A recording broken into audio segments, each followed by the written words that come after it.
All right, so sorry.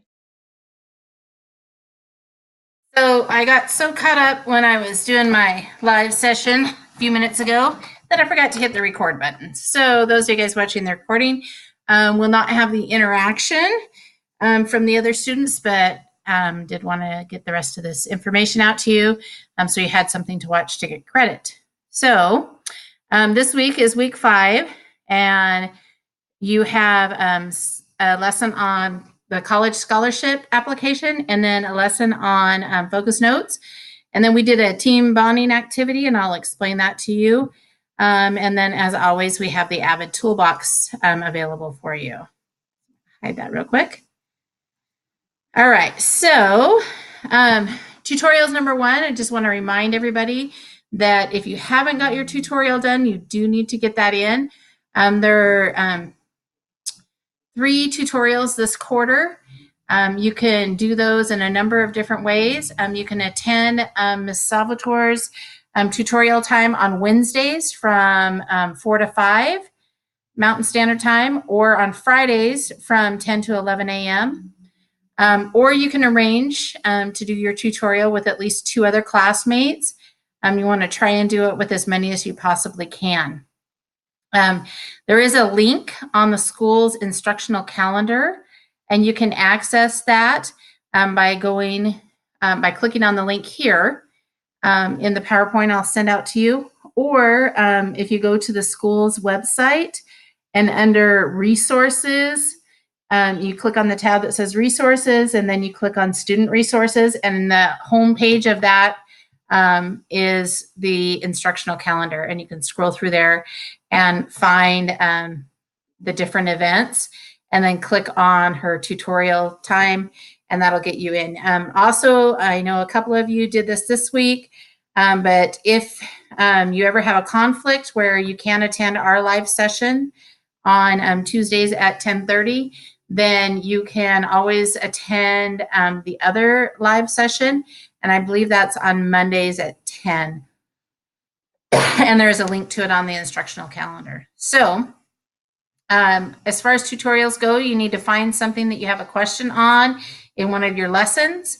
If you don't have a question from your lessons, then you can use something that you want to learn more about from the questions that are on the actual assignment with the tutorial form. Just a reminder that tutorial number 2 is due next week. We have tutorials due in weeks 3, 6, and 8. So, also this week, you have a lesson on scholarship applications. And I did have some questions about, well, I'm only a freshman. Do I have to do this assignment? I would say yes. You definitely need to do this assignment. There's a number of reasons why we have you do this. It's not just for seniors, but when you sign up with this website in particular, FastWeb, it will email you. If you turn on an alert, it'll email you any scholarships that you qualify for. So throughout your years with us, you can get information on what scholarships are available to you. So you're going to go and sign up with FastWeb and take a screenshot of your top scholarship list, and then you submit that to me. And if you already have a FastWeb account, you can just log into it and then screenshot that for me. And just let me know I already have an account. Here is my screenshot within my FastWeb account. And then the second part of the scholarship lesson asks you to find a scholarship and apply for it. If there's an essay required, you're going to submit an essay. If it's an application, you're going to submit a screenshot of the submission page. Okay. I want you to know that even as a freshman, there are some scholarships out there that you can qualify for now. And another reason for having you do this as a underclassman, freshman, sophomore, junior, is it helps you to become aware of what requirements you would need to have in order to qualify for the most dollars as far as scholarships go. So, it's good to know what people are looking for. If they're, looking for a certain GPA and you're a little bit short, then you know you need to raise your grades. If they're, looking for, whatever it is that they're looking for, it just helps you to be aware of what's out there and how to find that so that you can increase your chances to get some scholarships. The second lesson this week is on focus notes. And there are 5 steps to successful focus notes. One is to take the notes. And then after you take the notes, you process them. And then you're going to go back and connect your thinking, summarize and reflect on your learning, and then apply. So we're going to go through, sorry about that, and look at each one of these in more depth. So as far as focus note taking, there are lots of different choices for you to choose from. You don't have to just use the Cornell notes that we've presented you with in Avid. Use what type of notes make the most sense for you. Some people will use graphic organizers. Some people use 2 or 3 column notes, mind maps, whatever it is that you use. Maybe you use an outline such as this. This is what I used when I was in school, mainly because my government teacher made us do this and he outlined it on the board and we had to copy it down.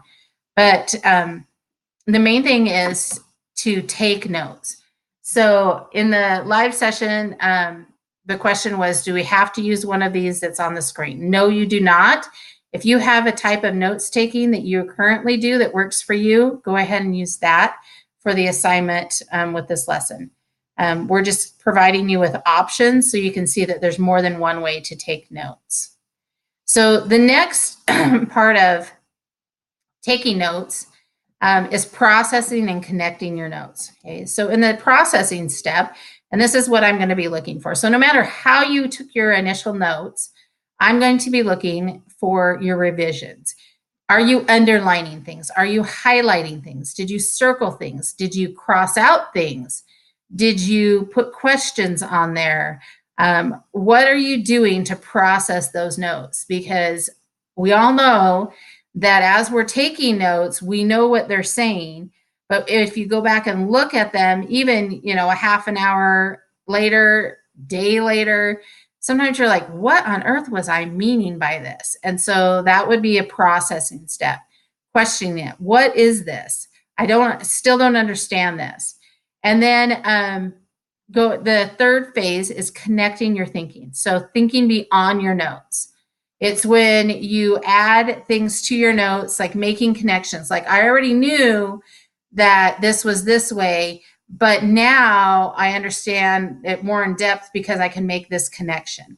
So you're going to add, maybe you're adding questions, maybe you're, adding, oh yeah, I understand that, maybe you had a child development class and you took notes on infant development and you're like, oh yeah, I can see my 1-year-old definitely does this, or my, niece, I can see that she's already been through this particular stage. So it's making those connections to put some real world stuff into your notes so that you gain a deeper understanding of it. And then in the phase 4 of notes taking, focus note taking, you would summarize and reflect on your learning.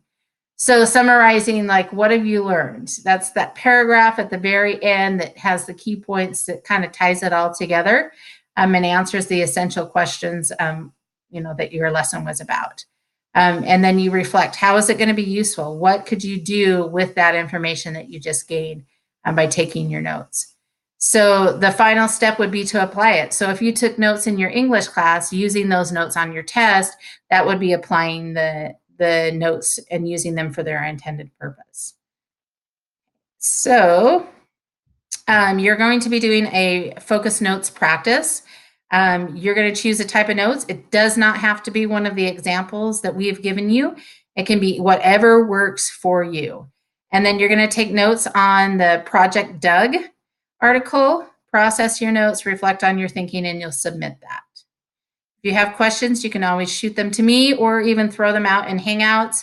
There's quite a few, there's a couple of you that have already finished this assignment and did well on it, so they can help you. So the next thing that we did in our live session was we did some team building, and we answered a couple of questions beach ball questions. So what I'm going to have you guys do that are watching the recording is simply pick 2 of the questions that are here, and there's 15 on this page, and then there's some more on the next slide. You can pick any 2 of the questions, and you're going to put the question and your answer in Google Hangouts, and that will give you the team participation points, 50 points for watching the recording. So make sure you do that. There's the first 15. Here's the second 15 plus questions on here through number 34. So you can pick any 2 of these to respond to in Hangouts. So like I said, I'll send you the PowerPoint so you can go to these particular slides. It's slide 11 and 12. We also have some resources here for you from each week. There's some resources this week, some stuff on project planning, and then time management, referring you back to orientation and your lesson in AVID.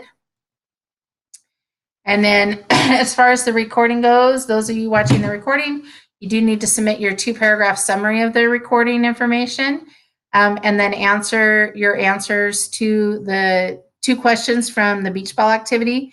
Post those in Hangouts, and then that will earn you credit for watching the recording. We also have a learning team assignment this week, and it's a 2-part assignment to be completed in Google Hangouts. For this assignment, you're going to need to post a struggle that you're having this quarter, and then also offer advice to someone to help them overcome their struggle. So an example would be, I struggle with time management right now, and then an advice that somebody could offer to that would be something to the effect that set a specific time to work on your school every day. That really helps me with my time management. If between 10 and 11, I'm always working on schoolwork. So something like that is what I'm looking for as far as a team assignment.